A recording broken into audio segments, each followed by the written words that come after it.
नमस्कार, आप देख रहे हैं पॉइंट ऑफ इंडिया न्यूज़ और इस वक्त हम बात कर रहे हैं एक ऐसे मुद्दे की जिस पे आपका ध्यान कभी भी गया हो।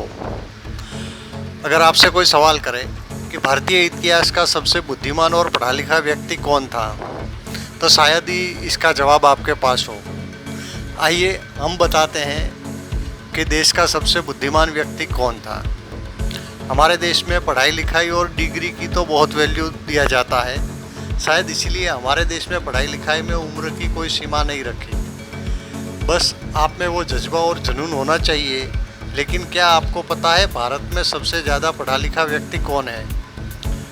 आज हम आपको इसी बारे में बताने जा रहे हैं कि भारत का सबसे पढ़ा लिखा व्यक्ति कौन है और उसके पास कुल कितनी डिग्रियां हैं। आपसे कोई पूछे भारत के सबसे अधिक शिक्षित एवं विद्वान व्यक्ति का नाम बताइए, जो डॉक्टर भी रहा हो, बैरिस्टर भी रहा हो, आईपीएस अधिकारी भी रहा हो, आईएएस अधिकारी भी रहा हो, विधायक, मंत्री और सांसद भी रहा हो, चित्रकार, फोटोग्राफर भी रहा हो, मोटिवेशनल स्पीकर भी रहा हो, पत्रकार भी रहा हो, कुलपति भी रहा हो, संस्कृत गणित का विद्वान भी रहा हो, इतिहासकार भी रहा हो, समाजशास्त्र, अर्थशास्त्र का भी ज्ञान रखता हो, जिसने काव्य रचना भी की हो। अधिकांश लोग यही कहेंगे कि ऐसा संभव है। आप एक व्यक्ति की बात कर रहे हैं या किसी संस्थान की, पर भारतवर्ष में एक ऐसा व्यक्ति मात्र 49 वर्ष की अल्प आयु में भयंकर सड़क हादसे का शिकार होकर इस संसार से विदा ले चुका है। आइए हम बात करते हैं उस व्यक्ति की। उस व्यक्ति का नाम है डॉक्टर श्रीकांत झिंझकर।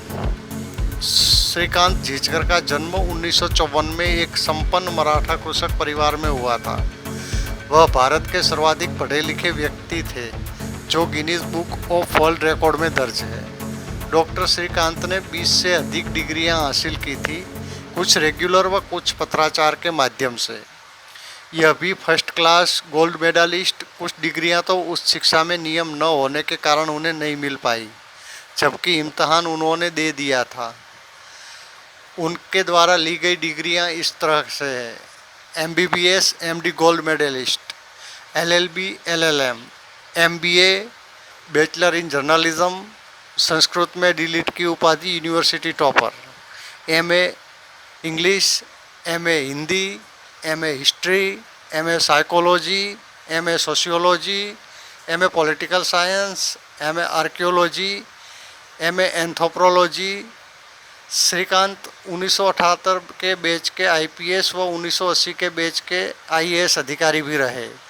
1981 में महाराष्ट्र में विधायक बने। 1992 से लेकर 1998 तक राज्यसभा के सांसद भी रहे।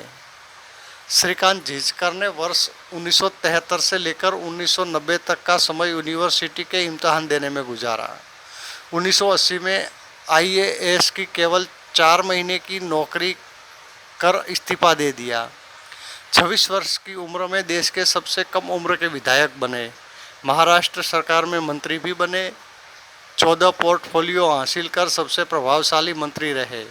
महाराष्ट्र में पुलिस सुधार किए। 1992 से लेकर 1998 तक बतौर राज्यसभा सांसद भी बहुत समितियों के सदस्य रहे, वहाँ भी महत्वपूर्ण कार्य किए। 1999 में कैंसर लास्ट स्टेज का डायग्नोसिस हुआ। डॉक्टर ने कहा, आपके पास केवल 1 महीना है। अस्पताल पर मृत्युशैया पर पड़े हुए थे, लेकिन आध्यात्मिक विचारों के धनी श्रीकांत झिंझकर ने आस नहीं छोड़ी। उसी दौरान कोई सन्यासी अस्पताल में आया और उन्हें ढांढस बढ़ाया। संस्कृत भाषा शास्त्रों का अध्ययन करने के लिए प्रेरित किया। कहा, तुम अभी नहीं मर सकते, अभी तुम्हें बहुत काम करना है। चमत्कारिक तौर पर श्रीकांत झिंझकर पूर्ण स्वस्थ हो गए। स्वस्थ होते ही राजनीति से संन्यास लेकर संस्कृत में डीलिट की उपाधि अर्जित की।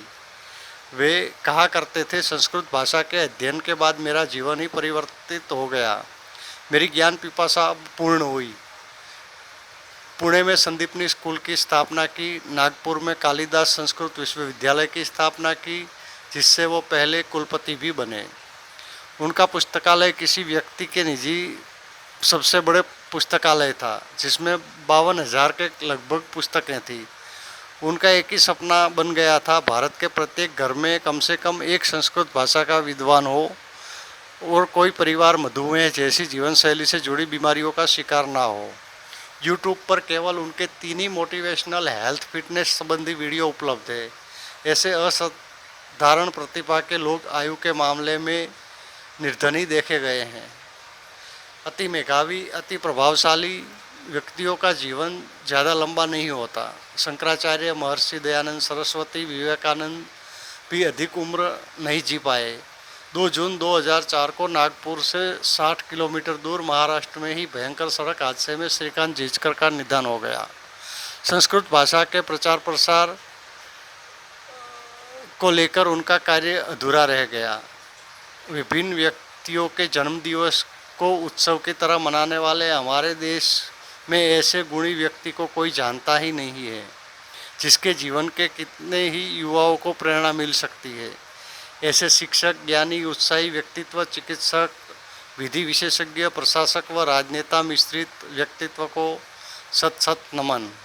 ऐसे ही रोचक न्यूज़ देखने के लिए देखते रहिए पॉइंट ऑफ इंडिया न्यूज़ और हमारे चैनल को सब्सक्राइब करना ना भूलें ताकि हम ऐसे ही वीडियो आप तक पहुंचा सकें।